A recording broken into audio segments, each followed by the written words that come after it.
Hi guys. Today we want to talk about direct variation. And the question we have here says if y varies as w squared when y equals 8, w equals 2. Find the first part, y when w equals 3. And also the second part says w when y equals 72. So direct variation is simply telling us that whilst comparing two quantities, let's say A and B, as A increases, there's also a proportionate amount of increase for the B quantity. So what do we do now when we're to solve this? When we say y varies as w squared, it simply means that y varies as w squared. So this is how we write it. So this is our proportionality sign. The next thing we need to do is to take off the proportionality sign. And so we're going to replace it with equality sign. And then also introduce what we call a constant of proportionality, which is k. Now that we've introduced it, then I'm simply going to write this. So take note, as we took this off, we introduce equal to and the constant, which the constant of proportionality. So the next thing is, remember, we'll go back to the question. The question says, if y varies directly as w squared, when y equals 8, w equals 2. So I'm going to slot in those values. Y equals 8 when w equals 2. So I'm going to write 2 squared. So with these two values, I'm going to get the value for k, our constant term. So 8 equals to 2 squared is 4. So I'm going to be left with 4k.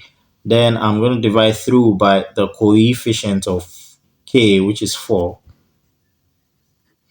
So at the end of the day, this is 2. So 4 cancels 4. So I am left with k equals to 2. So now that I've gotten my value for k, the next thing to do is to write the relationship between y and w squared. So it simply means that I'm going to go back to this same expression and slot in the value for k. So I'm going to write y equals 2w squared. So this is actually the relationship. So I'm just going to tag it relationship.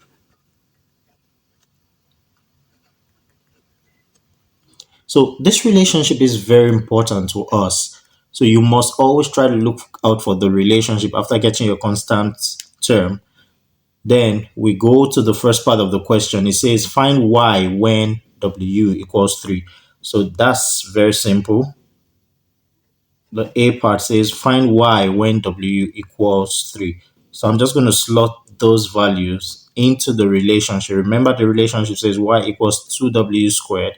So what is my W3? So I have y equals 2 times 3 squared, which means y equals 2 times 3 squared is 9, and that gives me what? 18. So y equals what? 18. So that's my value for y for the first part of the question. Then the B part says, I'm going to write it here. The B part says find W when y equals 72. So back to the relationship again. Remember the relationship says y equals 2w squared. So we're looking for w. Remember now they told us that y is 72. So I'm going to slot in 72 there. So 72 equals 2w squared. Then I'm going to divide through by the coefficient of w squared. Then I'm left with what? This here, this is now going to give me 36. So 36 equals to, these cancel out each other, so equals to w squared. Then the next thing is, since we have that w squared equals 36, it means that w is that value for which when we multiply it by itself gives us 36, and that number is simply 6. But how do we get it? We simply take the square root of both sides. So, of course, this square root is going to cancel out the square. Therefore, 6 equals to W, or W equals to 6. So that is the final answer to that particular problem. So we are going to take the second example, and this question says if y varies directly as the square root of x and y equals 3 when x equals 16, calculate 1, y when x equals 64, and 2, x when y equals 9. So we're going to write out the variation. And say y varies directly as the square root of x, meaning that y varies directly as the square root of x. Now the question says y equals 3 when x equals 16. So y, of course, let me take off the proportionality sign and introduce my constant of proportionality and the equality sign. Now the question says y equals 3 when x equals 16. So y is 3 and x is what? 16. So I'm going to use these terms to get my value for k. So of course you know that the square root of 16 is 4, and this simply means that by dividing through by the coefficient of k, then I have that k equals to 3 over 4. So that's the value for k. So I'm going to now write the relationship between y and x. Remember what I said, the relationship is just to slot in the value for k into that equation. So y equals, so remember k is 3 over 4, so I'm going to write 3 over 4. Then we have our root x, So this is the relationship between x and y. Or we can decide to rewrite it this way, just so we don't have any fraction. If I cross multiply, then I'm going to be having 4y equals to 3 root x. So any of these can go for the relationship between x and y. Relationship. Yeah. So the next thing we do now is to calculate our value for y when x equals 64. So the first part, we're looking for the value for y when x equals to 64. So I'm going to use the first relationship I wrote here.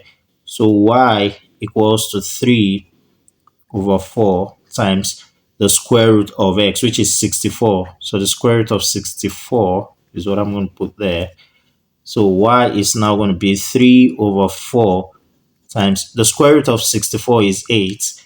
Then 4 goes into 8 2 times. So I am left with y equals to 3 times 2, 6. So y equals to 6. So the value for y when x is equals to 64 is 6. Then I'm going to solve the to get the value for x when y equals to 9. So still going back to the relationship, remember the relationship once again is y equals to 3 over 4 root x. So this time we were given y to be 9. Then we have our root x. That's what we're looking for. So I'm going to simply try to cross multiply at this point. So this is going to be 9 times 4 equals to 3 root x.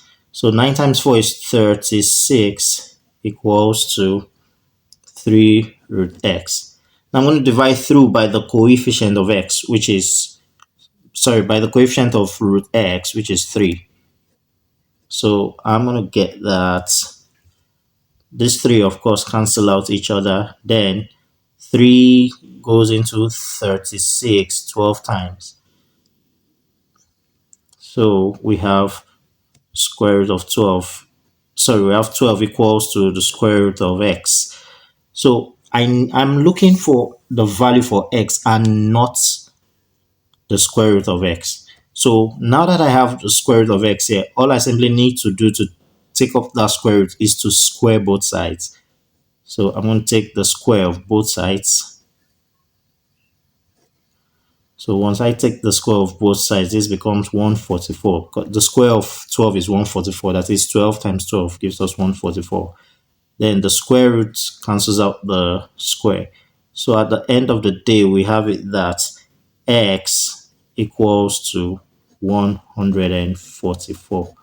So that is the final answer. Thank you.